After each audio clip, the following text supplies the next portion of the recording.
Ladies and gentlemen, first of all, thank you for this generous introduction, I'm honored to be here today. I came here to talk about the wave of revolutions, changes and protests that the world has witnessed over the past year and is still witnessing today.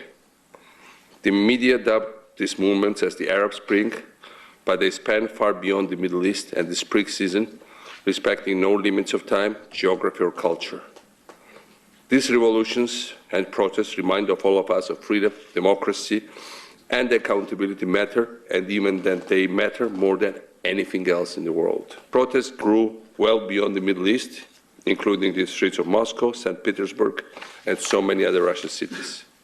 And without a clear map, we can turn for guidance to a series of events that shared several common elements for the velvet revolutions of the late 80s to the color revolutions of the early 2000s, including the one in my own country that the CNN graciously, by accident, baptized as Rose Revolution.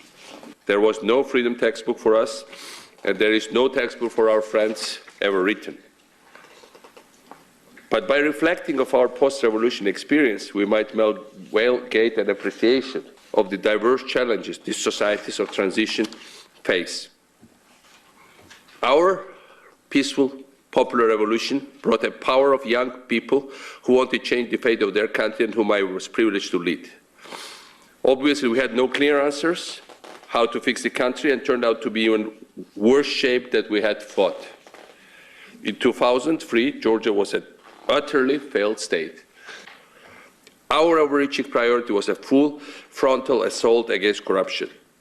Corruption was a virus that has affected all our institutions, rotting and crippling them. Just yesterday, the World Bank issued a major new study entitled Fighting Corruption in Public Services, chronicling Georgia's reforms.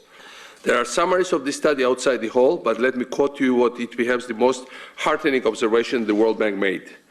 Georgia's success destroys the myth that corruption is cultural and gives hope to reformers everywhere who aspire to clean up the public services. The cliché that some cultures, people or religions are inherently corrupt or allergic to transparency has been proven absolutely wrong in my country.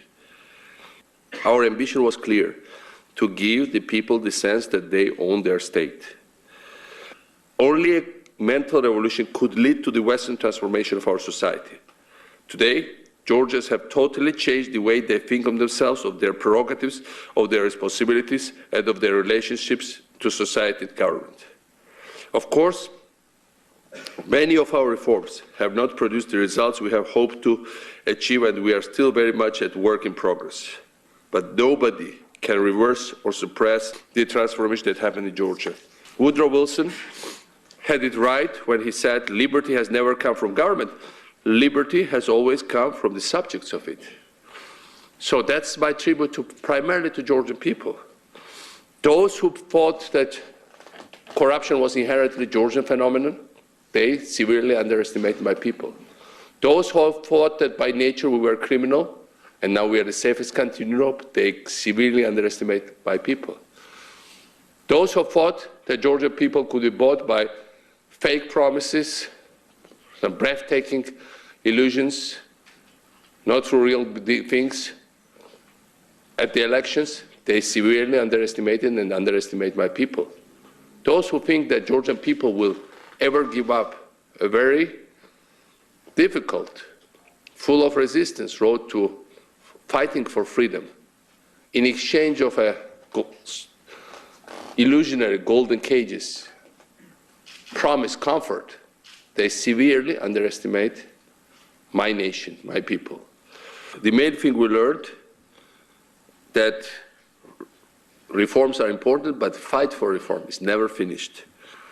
Ladies and gentlemen, as most of you know, on Monday I had the honor to meet President Obama in the Oval Office. I was impressed by his vision and his knowledge of dynamics of my region. I was pleased to hear him telling the media that Georgia is the role model for reforms, democracy and transparency in the region, and praising the institution building that has taken place. These were humbling words to hear, and I'm grateful to the President for his unwavering support. But we could never have achieved so much without the United States. its leadership, its diplomacy, its NGOs. On Monday, President Obama continued engagement in pursuing a free trade agreement between Georgia and the United States. It's a major breakthrough for us. We are a booming economy. We are the easiest place to do business in Eastern Central Europe and post-Soviet world, according to the World Bank. We have the world's fastest customs procedure, the world's fastest property registration, the world's fastest company registration.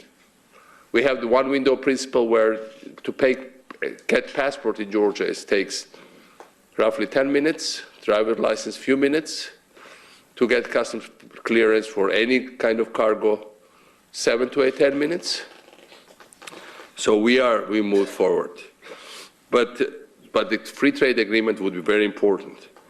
We also got strong support from President Obama on our NATO membership application.